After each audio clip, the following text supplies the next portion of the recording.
Hey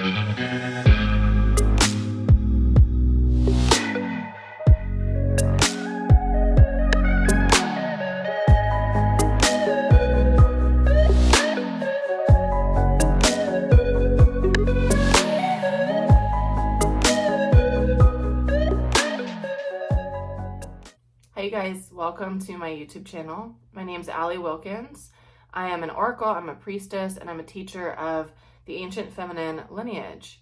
Today we're going to do a twin flame update, which is something I've never done before. I don't think that those types of videos are healthy. I don't think that those types of videos bring us into our highest state of authenticity, or I think it keeps us really cycling in the patterns of outcome.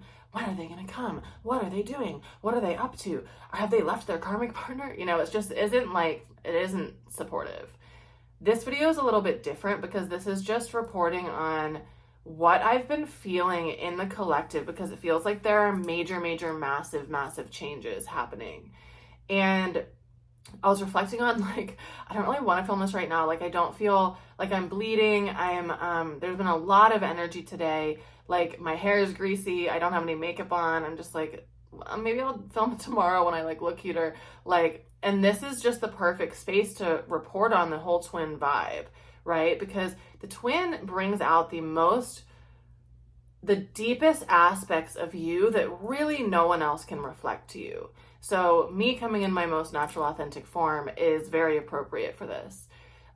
So what I've been feeling with the twin collective for a few weeks, really for the last 3 weeks probably, there's a major shift that I think is going to, not wanting to focus on outcomes. I don't want you to be oh, I'm one of these two. Don't assign yourself to one of these two categories that I'm about to say. But it feels like there are one of two things happening. Number one, it feels like there has been so much distortion in the field around twin flames, around how they've been taught, around just so much inaccuracy in what's been taught about the twin and how to get them to come back and all these stupid things. And that is not the purpose of your twin. The purpose of the twin experience is to have you come into your highest version of yourself, where you are not holding great attachment to other people, right? Where you are not in a codependent dynamic with someone else, where you are both your most sovereign, powerful selves. And from that space, you can choose if it is an alignment for you to come together or not. And everyone has a different contract. A lot of people aren't meant to be with their twins. And I think that some are. And right now it feels like there's this great shifting of timelines happening. And one of the two things that could be happening is, I know a lot of people are feeling just, I'm pulling away from this whole thing. This is not, I've come to the space that I'm in now, and I'm grateful for that. And I've had so much learning from it. And I've had so much of my divinity revealed through this experience. Thank you, eternally grateful. And no longer engaging in this. No longer engaging in this dynamic. No longer engaging in interaction of any sort with your twin. Moving on. And if you're in that position, it feels as though someone is coming towards you. And again, I don't want you to be who, when, where, you don't need to worry about that. It just feels like this aspect is moving out of your field because there's something else coming in that is of your highest good. And that it's kind of just okay, this phase is done. This assignment is done. Cool. Thank you. Right? The other aspect is that for some people, there might be things that are clearing within yourself that are allowing a new version of this to be created, that are allowing a new dynamic to be created, that are allowing a new coming together. And I think those are the twins who are really meant to be in sacred union in the physical reality, where they're probably going to be doing great work for the collective, and it's a requirement for them to do that together. That is not true for every twin flame. That's not true for every person who's experienced this. And if you're not in that category, trust that there's something else. Either you're going to be deepening in your own highest authenticity, your own highest power, and this is a period for you to really deepen into that, and likely someone else will come in that can support you with that, whether that's tomorrow or in 10 years, I don't know. On a separate note from that, it absolutely feels that the entire grid, if you will, on the astral level of the twin collective is being attacked. there's a lot of glitchiness. And for weeks, I've been really trying to discover like what, like as an oracle, I'm like, what is the glitchiness? Like what is happening in the field? Me trying to understand what's going on, because it feels really strange. It feels very like, when I'm sure you've seen pictures that people take where it's like a bird, or a video where like a bird isn't moving in midair, and it's like, what is happening? Like a bird cannot do that, right? It can't sit there with its wings open in the middle of the sky without moving. Like there's something like, what is the word? There's something like unnatural that's happening in the field that feels like it's interference from like an artificial form of reality, or an artificial intelligence, or something that's attacking the space. This could also be something that's coming into, like, I'm just seeing like smoke coming in, like dispersing, like changing the entire field itself, allowing it to shape shift and transition into something else, because it kind of feels like for a lot of people, it is no longer of service. It is no longer of your highest benefit to be engaging in that in any way, or to even be a part of it. And it kind of 10-10, I felt a little bit of this before that I cut out. It feels that there's a forced exit. And I'm actually about to write an email out to my email family about the Queen of Death, and how we're entering the season of death, where we are really looking in ourselves at what is dying within us, what are we no longer aligned with, like versions of ourselves, aspects of ourselves, what no longer fits with who we are in this moment, and also where we are going.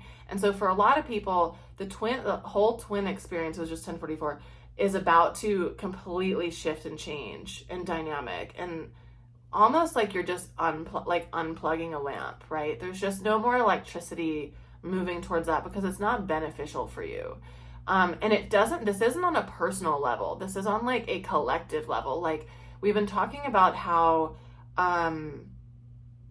cycles are changing. Oh, it's just 11:11.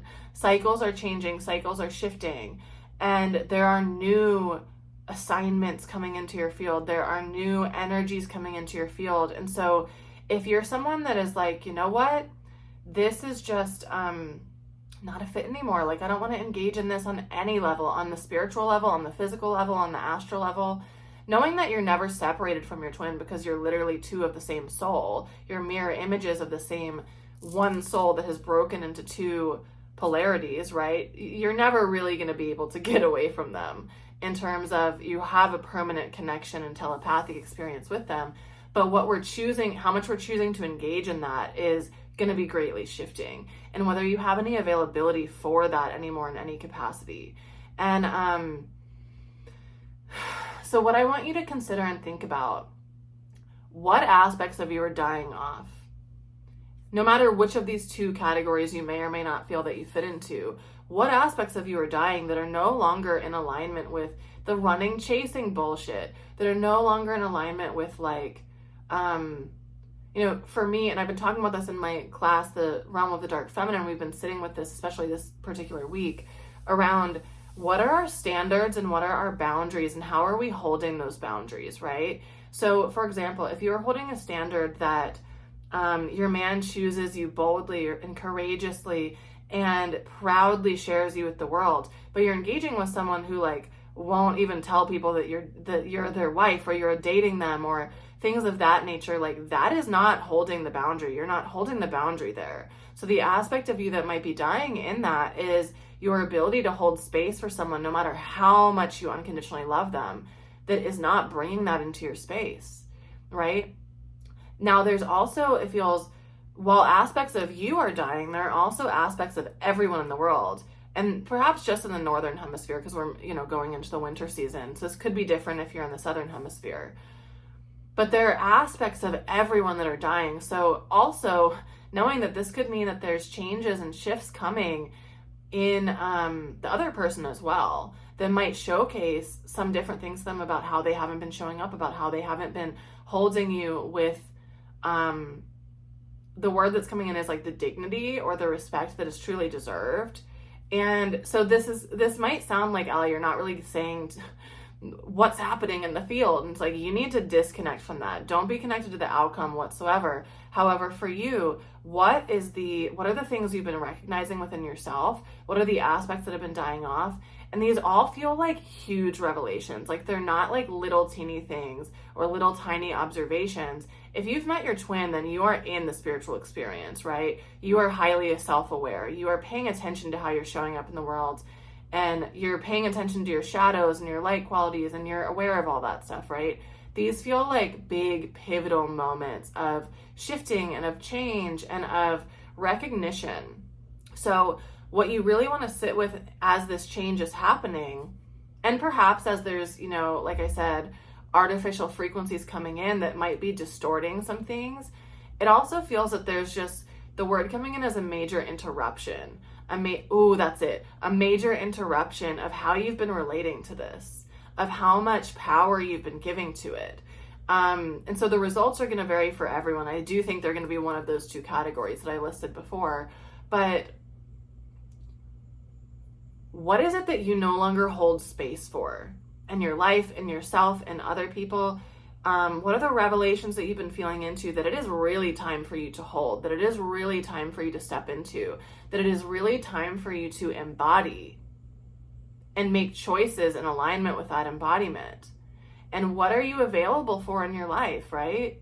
So this is just a short video today. And I would encourage you, if you're watching this because it said Twin Flame Energy Update, stop watching these sorts of updates. Like, for real, stop watching them. Because most of it is keeping you hooked in to the old world realities, to the old world programming. The twin is not a soulmate. They are not someone who is going to operate, like, the whole energy itself does not operate in the same way that a regular romantic relationship does, because it's not a regular romantic relationship. It is a relationship that forces you to be in your highest alignment. And your highest alignment may not fit with the other person. They may have just been a catalyst for you shifting into your highest self, and it's meant to be done without them in the physical. Or it might be that, you're going to come back together, but it doesn't matter. What you want to sit with is, what have I been realizing? What have I been shown? And how am I going to embody that? What am I no longer available for? What am I no longer allowing room for within myself? What have I seen that I cannot unsee? That feels like the other big theme. It also just feels like there's not going to be as much like hoopla around the twin. Like, that's sort of going to die out. There's not as much attachment to that title anymore. There's not as much attachment to what I'm hearing is like the promise of you ending up with your twin flame. There's not so much attachment to that. It's either a yes or no. That's what I'm hearing. It's either a yes or no. Are you available for what that looks like with the particular person who is your twin flame? Do you hold availability for that anymore? Yes or no? And what are you choosing? So I did pull one card just from my Magdalene deck that I'm just going to close with. And this is number 35, Magdalene meditating, and it's a retreat card. But I really just want you to, I can't see if you guys can see this or not. I just want you to look at the imagery. So she's in a very sovereign state, right? She's being guided by her inner instinct. She's being guided by, I'm feeling that these wolves here are the masculine and feminine within herself. And if you don't have those aspects really rooted in yourself, you're probably going to try to project one of them external to your twin, right? And this is a huge part of coming into our sovereignty, being able to hold our masculine and feminine energy with ourselves so that we don't need anything externally of us. So we don't need someone else to be able to fill one of those roles for us or give us something that we can't give to ourselves, right? And that's not saying that we don't need other people in our life. That's not what I'm saying. But are you incapable in some way of holding your own masculine energy? Are you incapable in some way of really holding that feminine frequency within yourself? Whether you're man, woman, or however you identify, we all have that within us. Where are you like exporting the duties of the masculine to an external person or the feminine? And so, yeah, I'd love if you want to share any of these like big revelations that are coming in for you. For me, it's really around boundaries. It's really around what am I available for and where am I not actually holding that? Where is there like a little, I have a little tiny window cracked open for something other than that because I have so much love and devotion towards it, or I want something so badly that I'm willing for there to be like leeway in what my availability is really at, where my standards, I really want to hold them and I'm not actually holding them in that because there's a little crack of openness that someone, this isn't meant towards this particular person, this is just kind of in all areas of my life particularly. So I'm shutting that door. My boundaries are my boundaries, my standards are my standards, and if you don't meet it, anyone, clients, relationships, lover, twin, soulmate, divine counterpart, it doesn't matter what it is, right? So I'd love if you want to share in the comments what's coming through for you, if there's a big revelation that you've had, if there's a big understanding or aspect of yourself that you see dying, name that in the comments, because also people read the comments and that will help to give them it might prompt something for them to feel into at a deeper level. So that's the update. That's it. I don't do other twin flame stuff. I'll put a link to the other twin flame videos I have that are just about the truth of the dynamic, and that's it. And this will be the last twin video I probably ever do, because it just feels like this whole energy is kind of like coming back into unity, into what it was always meant to be. And I also think that the twin experience is really something that cannot truly be spoken about, that cannot be explained. You're never going to understand the twin dynamic unless you have experienced a twin flame. You're just not, because there's no words to it. It's not like anything else. It's not like any other relationship you've ever had with anyone. And so let it be wordless. Sometimes they say the most sacred things we don't ever talk about, we don't ever share about. And I'm not saying don't talk about it, but there's just it feels like some of the hype, some of the hoopla is going to be dying down a little bit and like distilling into its original seed, distilling into its original source, which was kind of always meant to be held in. So I'm just hearing the distortion is clearing, and that's kind of what the energy is that's been glitching out. It's like a clock. If it was like, when the power goes out, it can like flicker on and off. And it's just like, it's actually being turned off. And whatever remains from that experience is, I'm hearing is destined. So that's all. That's all. I hope that this supported you today and maybe just confirmed how you've been feeling, or gave you something to deepen into. So thank you for watching. If you liked this video, you can subscribe to my channel. And please like it if you enjoyed it, and leave a comment to let me know how it landed for you. Okay. Hope you guys have a beautiful rest of your day and week and life and eternity. Okay. Bye.